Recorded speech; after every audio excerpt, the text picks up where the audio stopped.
Welcome to the Leo. ప్రజాధనాన్ని దుర్వినియోగం చేయకూడదు, ప్రజాధనాన్ని ప్రజా అవసరాలకు వాడాలి అనేది రాజకీయ నాయకుల్లో ఉండాల్సిన మొదటి లక్షణం. ఈ రోజుల్లో ఉన్న రాజకీయ నాయకులకు ఆ లక్షణాలు లేవనుకోండి. అందులోనూ వైసీపీ నాయకులకు అసలే లేవు. జగన్మోహన్ రెడ్డి గారు అంటేనే దోబరా ఖర్చు అంటేనే జగన్మోహన్ రెడ్డి. ఎందుకు అన్నాను అంటే, జగన్మోహన్ రెడ్డి ముఖ్యమంత్రి అయిన వెంటనే ప్రభుత్వ భవనాలకు రంగులు వేయటం కోసం, తరువాత కోర్టు చివాట్ల తర్వాత తీయటం కోసం దాదాపు 3,000 కోట్ల రూపాయలు ఖర్చు పెట్టాడు. ఈ 3,000 కోట్ల రూపాయలు ఎవరి సొమ్మది? జగన్మోహన్ రెడ్డి జేబులోంచి తీసి పెట్టాడంటే కాదు, ప్రజల సొమ్ము. ప్రభుత్వ భవనాలకు ఆ పార్టీ రంగులు వేయకూడదనే కనీస ఇంగిత జ్ఞానం కూడా లేకుండా, చివరికి గుడి బడి కూడా వదలకుండా గాంధీ విగ్రహానికి కూడా కింద దిమ్మకి వైసీపీ రంగులేశారు. సరే, తర్వాత కోర్టు చివాట్ల తర్వాత అవన్నీ తీశారనుకోండి, అది వేరే విషయం. ఇప్పుడు జగన్మోహన్ రెడ్డి తాజాగా ఆ తర్వాత జగన్మోహన్ రెడ్డి ప్రచార పిచ్చ ఏ స్థాయిలో ఉంటుందో చెప్పడానికి ఒక 2-3 ఉదాహరణలు చెప్తాను. పిల్లలు తినే చిక్కీ మీద కూడా జగన్మోహన్ రెడ్డి ఫోటో వేసుకున్నాడు. గతంలో ఎంతోమంది విద్యార్థులకు రకరకాల బెనిఫిట్స్ చేశారు, కానీ ఎప్పుడు కూడా వాళ్ళ ఫోటోలు వేసుకోవాలా. మహా అయితే రాష్ట్రం లోగో వేసేవాళ్ళు, అంతే, ఏపీ సింబల్ వేసేవాళ్ళు. కానీ జగన్మోహన్ రెడ్డి పిల్లలకి ఇచ్చే చిక్కీ మీద కూడా తన ఫోటో వేసుకున్నాడు. కోడిగుడ్డు, అంగన్వాడీలు ఇచ్చే కోడిగుడ్లు ఉంటాయి చూసారా, గర్భిణీలకు కానివ్వండి, చిన్నపిల్లలకు కానివ్వండి, వాటి మీద కూడా జగన్ అన్న స్టాంప్ వేశారు. ఆ స్టాంపులోనే జగన్మోహన్ రెడ్డి బొమ్మ ఉంటుంది.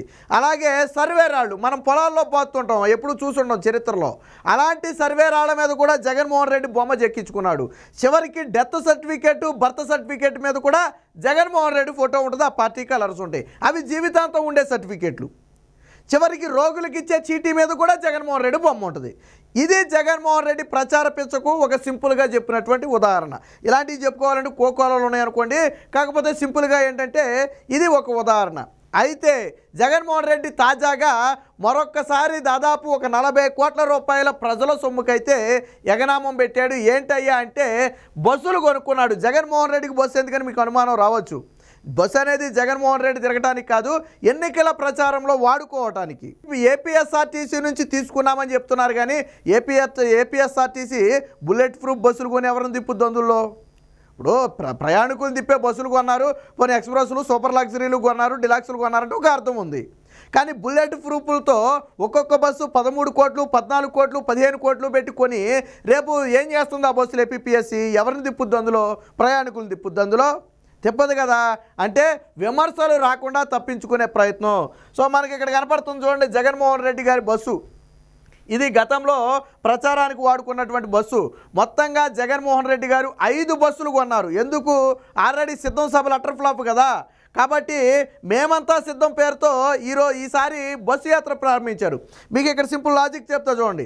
గడప గడపకు కార్యక్రమం విఫలమైంది. వెంటనే ఏం చేశాడు? సామాజిక సాధికారత పేరుతో బస్సు యాత్ర పెట్టాడు. ఎందుకని? గడప గడపలో వెళ్తే గల్లాబట్టి నిలదీస్తున్నారు కాబట్టి.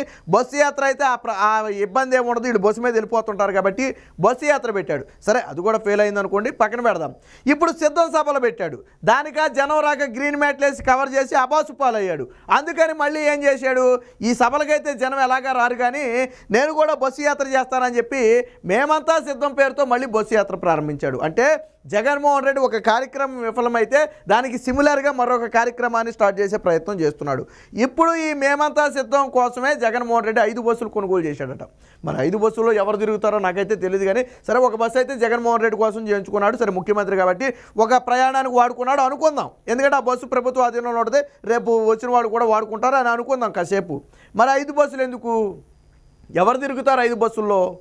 ఈ బస్సు ఖరీదు ఇప్పుడు మనకు కనపడే ఒక్కొక్క బస్సు ఖరీదు, బుల్లెట్ ప్రూఫ్ బస్సులు ఒక్కొక్కటి 13 కోట్ల రూపాయలు. అలాంటివి 2 బస్సులు కొన్నాడు. అలాగే 3 కోట్లు, 4 కోట్లు విలువ చేసే బస్సులు మరొక 3 కొన్నాడు. అంటే మొత్తం 5 బస్సులు జగన్మోహన్ రెడ్డి కొనుగోలు చేశాడు. ఎవరి సొమ్ముతో? ప్రజల సొమ్ముతో. వాస్తవానికి ఇలాంటి సమయంలో ప్రస్తుతానికి దాదాపు కోడ్ అమల్లోకి వచ్చేసింది. ఇప్పుడు ప్రజాధనాన్ని ఎట్టి పరిస్థితుల్లో దుర్వినియోగం చేయకూడదు. గతంలో ఏదో షర్మిల మీద ఒక విమర్శ చేశారు. మొన్న షర్మిల ఎప్పుడైతే కాంగ్రెస్ పార్టీ పగ్గాలు చేపట్టిందో అప్పట్లో ఒక విమర్శ చేయించారు. ఎవరో ఒక అనామకుడిని సాక్షిలో కూర్చోబెట్టి ఒక విమర్శ చేయించాడు. షర్మిల ఎందుకు అడ్డం తిరిగిందంట?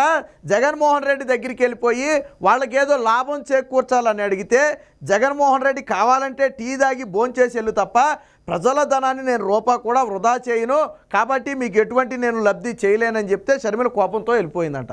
ఈయన ప్రజాధనాన్ని దుర్వినియోగం చేయడంట. వినేవాడు ఏదో అయితే చెప్పేవాడు ఏదో అయ్యాడని చెప్పి జగన్మోహన్ రెడ్డి అంటేనే ప్రజాధనం వృధానికి పరాకాష్ట. నువ్వు అంబులెన్సులు ప్రారంభిస్తే ఎలా ప్రారంభించావు? విజయవాడ నడు రోడ్డు మీద ఒక 4-5 కిలోమీటర్లు బారుగా పెట్టి ప్రారంభించావు కదా. ఎందుకు ప్రారంభించావు అలాగా? నువ్వు రాకముందు అంబులెన్సులు లేవా రాష్ట్రానికి? అంతకుముందు కూడా అంబులెన్సులు ఉన్నాయి కదా, నువ్వు కొంటే కొనవేమలే కొత్తవి. అంతకుముందు కూడా అంబులెన్సులు ఉన్నాయి కదా, మరి వాళ్ళు ఎవరో అలా ప్రారంభించలేదే. నువ్వు ఇళ్ల పట్టాలు ఇస్తే ఎలా చేస్తావు? పెద్దగా సభేసి చేస్తావా? గతంలో ఇళ్ల పట్టాలు ఎవరివ్వలేదా? ఏ మండలానికి ఆ మండలాన్ని కూర్చోబెట్టి ఇళ్ల పట్టాలు ఇచ్చేశారు. గతంలో ఎవరు అలా చేయలేదే. అంటే జగన్మోహన్ రెడ్డి అనే వ్యక్తికి చేసేది తక్కువ, ప్రచార పిచ్చ ఎక్కువ. పత్రికా ప్రకటనల కోసం సాక్షికి ఎంత దోచిపెట్టాడు? ఈ ఏడాదికి నాకు తెలిసి 100 కోట్లు తక్కువలో తక్కువైతే ఓన్లీ అడ్వర్టైజ్మెంట్ల గురించి, మిగతా వాటి గురించి కాదు, ఓన్లీ సాక్షిలో జగన్మోహన్ రెడ్డి అడ్వర్టైజ్మెంట్ మీద నాకు తెలిసి ఏడాదికి 100 కోట్లు ఈజీగా ఖర్చు పెట్టుంటాడు నాకు తెలిసి. ఓన్లీ సాక్షి గురించి మాట్లాడుతున్నా. మరి మిగిలిన ఛానల్లో చివరికి మన రాష్ట్రంలో పథకాల గురించి తెలంగాణలో కూడా అడ్వర్టైజ్మెంట్లు ఇచ్చాడు. తెలంగాణ పత్రికల్లో కూడా ఎడిషన్లో కూడా అడ్వర్టైజ్మెంట్లు ఇచ్చాడు. మరి మన రాష్ట్రంలో పథకాలకి నువ్వు తెలంగాణలో అడ్వర్టైజ్మెంట్ ఇవ్వడం ఎందుకు? అంటే ఇక్కడ కూడా చెప్పుకునేటట్టు చేయటానికి.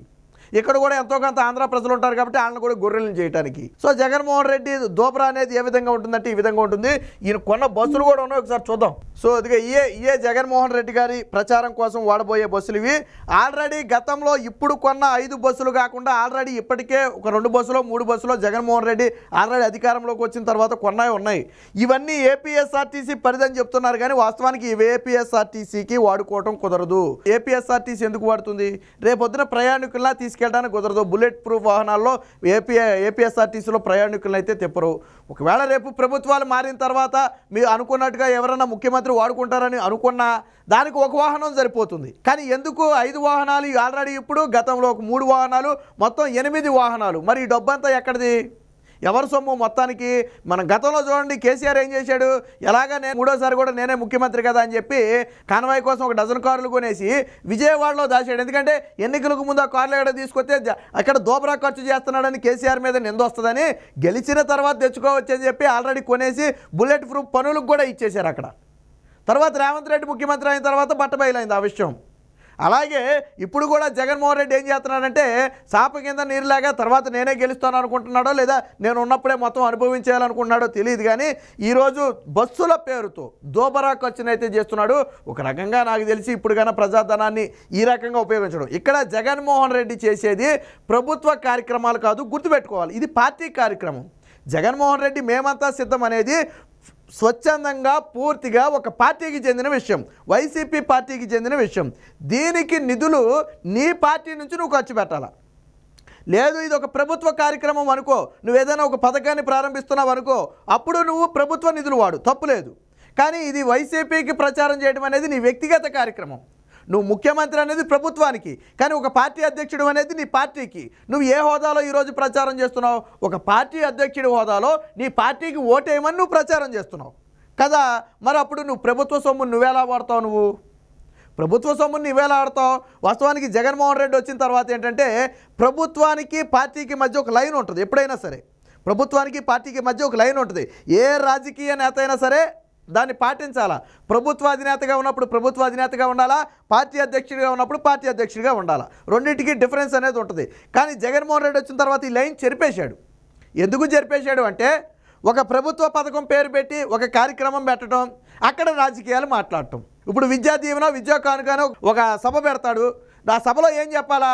విద్యార్థులకు నువ్వు చేసింది ఏదైనా ఉంటే చెప్పాలా, లేదా చేయబోయేది ఏదైనా ఉంటే చెప్పాలా. కానీ ఏం చేస్తాడు? వీటి గురించి మాట్లాడేది ఏముండదు. చంద్రబాబు నాయుడిని తిట్టడం, పవన్ కళ్యాణ్ని తిట్టడం, రాజకీయాలు మాట్లాడటం. అంటే రాజకీయ నేతగా మారిపోయాడు అక్కడ.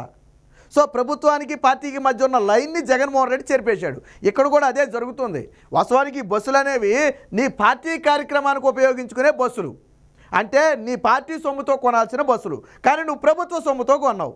అంటే నీ వ్యక్తిగత ప్రచారానికి ప్రభుత్వ సొమ్ము వాడావు. నీ వాలంటీర్లు ఎవరు? నీ కార్యకర్తలను నువ్వే చెప్తావు. జీతం ఎక్కడి నుంచి ఇస్తున్నావు? నువ్వు ప్రభుత్వం నుంచి ఇస్తున్నావు. మరి ప్రభుత్వం నుంచి జీతాలు ఇచ్చి నీ కార్యకర్తలకు ఎలా చెప్తావు? నీ కార్యకర్తలు పార్టీ కార్యకర్తలు అయితే ప్రభుత్వం నుంచి నువ్వు జీతాలు ఎలా ఇస్తావు? కాబట్టి జగన్మోహన్ రెడ్డి వచ్చిన తర్వాత ఇవన్నీ జరిగినాయి. సో ఇవన్నీ కూడా ఈ జగన్మోహన్ రెడ్డి కోసం వాడేటువంటి బస్సులు అనమాట. ఇవన్నీ జగన్మోహన్ రెడ్డి కోసం వాడటానికి చేసినటువంటి బస్సులు. ఖచ్చితంగా నాకు తెలిసి ఇది కూడా ఎన్నికల నిబంధనల ఉల్లంఘన కిందకి రావచ్చు, లేదా జగన్మోహన్ రెడ్డి గారి ఎన్నికల ఖర్చులో దీన్ని కూడా కలిపేయచ్చు. ఎందుకంటే ఎన్నికల ఖర్చుల్లో ఇవి కూడా భాగం అవుతాయి. ఆల్రెడీ ఎలక్షన్ కమిషన్ ఇప్పటికే చెప్పింది, మీ సొంత పత్రికల్లో మీరు ప్రచారం చేసుకున్నా, సొంత టీవీ ఛానల్లో ప్రచారం చేసుకున్నా వాటిని కూడా మీ ఎన్నికల ఖర్చులో మేము పరిగణిస్తామని ఆల్రెడీ ఇప్పటికే చెప్పింది కదా. కాబట్టి జగన్మోహన్ రెడ్డి ఏదైతే ఈ ఖర్చులు పెట్టి బస్సులు కొన్నాడో దీన్ని కూడా ఖచ్చితంగా ఎన్నికల ఖర్చులో ఆయన ఖర్చు కింద పరిగణలో తీసుకోవాలి. దీన్ని ఆయన పెట్టిన ఖర్చుగానే పరిగణలో తీసుకోవాలా.